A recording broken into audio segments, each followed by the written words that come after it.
Hello and welcome back. Today we have Marc Church with the Texas Rangers. And before we get into our segment, there's a few questions I want to ask Marc.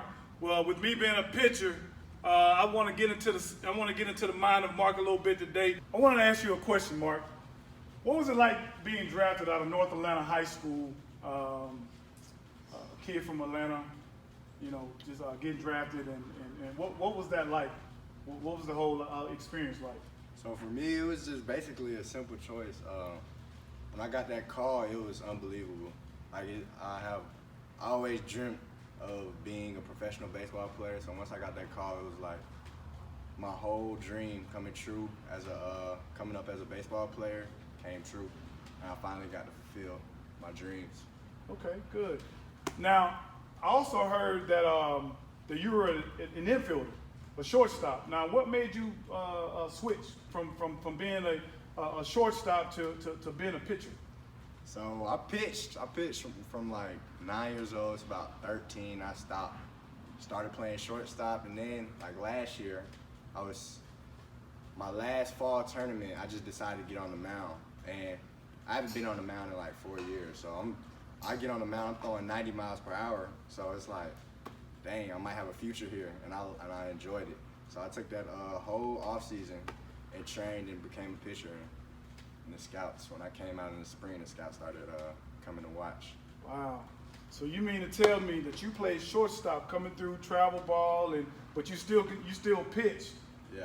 But it was just something that just happened while you continued to work as a pitcher and also another position player. You just kept hope alive by just continuing to pitch and sharpening your skills. Right, exactly. So pitching isn't a bad thing. I saw it as like, I don't want to get on the mound, they're gonna make me a PO. But if you're an infielder, pitching will only help you. It won't knock you. It won't take time from infield. All it's gonna do is help you get your arm stronger. And I had a future there. Now I heard you mention PO. I'm not talking about the little kids, the 10, 11, 12, 13, 14. Around 15, 16, 17. When you mention PO, what do you mean about being a PO? So PO is basically a pitcher only. So you just go to the field, and I'm a PO now. Now I play professionally, but some position players don't like pitchers. Like they have like a little beef between them, and I kind of had that beef between them too, because it was like all they do is come to the field and they throw, and then that's their job. But it's a lot more to it. Yeah, it's a lot more to pitching, and I didn't know that as a position player. So what is it about pitching that you feel that separates you from maybe being a shortstop? So being a shortstop, I mean, of course you're going to impact it offensively and defensively, but being a pitcher, you control the entire game. So the game is in your hands. So if you're throwing strikes and you're doing good, your offense is going to feed off that. But if you're throwing bad, throwing balls, getting behind, then your team probably has a less chance of winning. So you got to have a different mindset being a pitcher. You have to control. You have to be able to have the dog mentality to control a game every time. So you got to have mental toughness as a pitcher. Correct. Okay, all right. I was a pitcher, so I understand what you're talking about, but I want the viewers to kind of hear some of the things that you're saying. And also, I want to talk about your routine as far as you staying in shape. What do you do to stay in shape as a pitcher? What are the things that you do? So conditioning is a big thing as a pitcher, because especially if you're a starter, you're gonna want to go 5 innings. And if you're not conditioning, if you're not running, if you're not in shape, then after that second inning, you're gonna be tired, and then all your stuff is just gonna be impacted because you're not in shape. So what I do is I run every day. I work out 4 days a week, and I do my bands every day to keep my arm strong. So you mean to tell me that if I have a pitcher that throws for me on Saturday or Sunday, and he doesn't do any kind of conditioning after he throws or until maybe the next time he pitches, maybe next Tuesday we have practice, maybe he'll run a little bit. He needs to run. He needs to run on that Sunday. On that Sunday. Right after he gets off the mound, he needs to start recuperating, getting your body back in shape. So all you're doing is training your body. Right. Okay, good, man. All right, so let's get right into your routine, man. Kind of tell me what you do as far as a pitcher and how you get prepared for a game, or not even a game. Just how do you prepare yourself as a pitcher? So before I throw, I always like to do some band routines.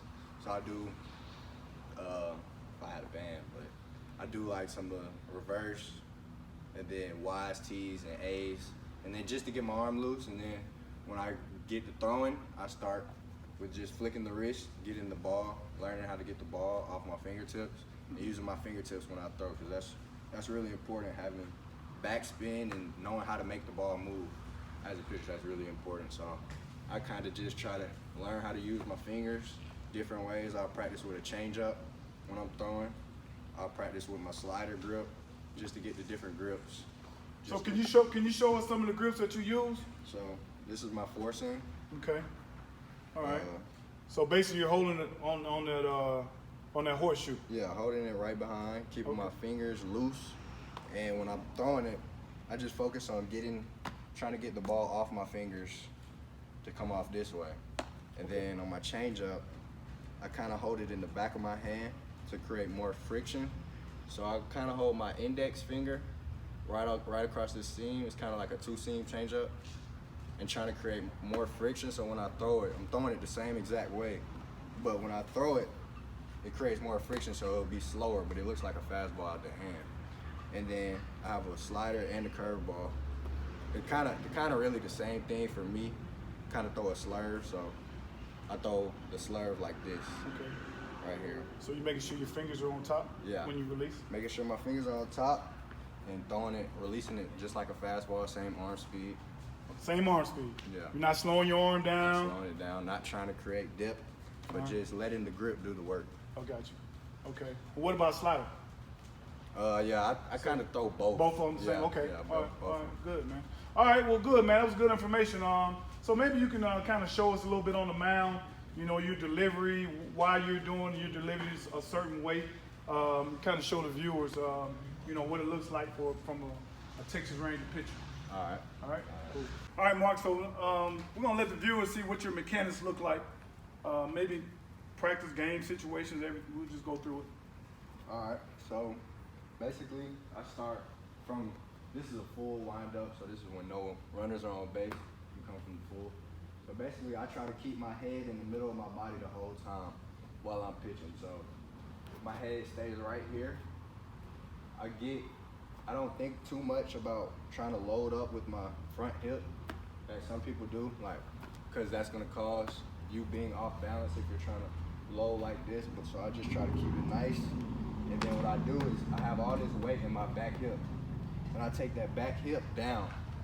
So I go right here and take this back hip down. So when I land, my front toe is pointing at the target, but I'm still back with my head, and all my weight is right here in my back hip. And then when I transfer my energy, I don't know how to, it's kind of like You're staying closed. Yeah, You're staying closed. And at the last minute, yeah, you're firing. Yeah, at the last minute, you don't want to do it too early, because if you're doing it too early, it's going to look kind of like this. Right. You expose yourself. Exactly. You're going to cause less velo, and that's when you see the arm problem. But when you release that weight and that weight transfer late, you're going to get all that power from here, and then it's just right here, nice and easy. So basically, you're silent at the beginning of your windup and then violent at the end. At the end. Yeah. Yeah. That's what we want. We want that violent at the end. Yeah. Well, man, I appreciate you coming by and sharing all the knowledge that you have, man. And I wish you all the best going into this season, man. And thank you for coming through. Thank you for having me. All right, man. Until next time, stay tuned and subscribe to Georgia Showcase Baseball. Thank you.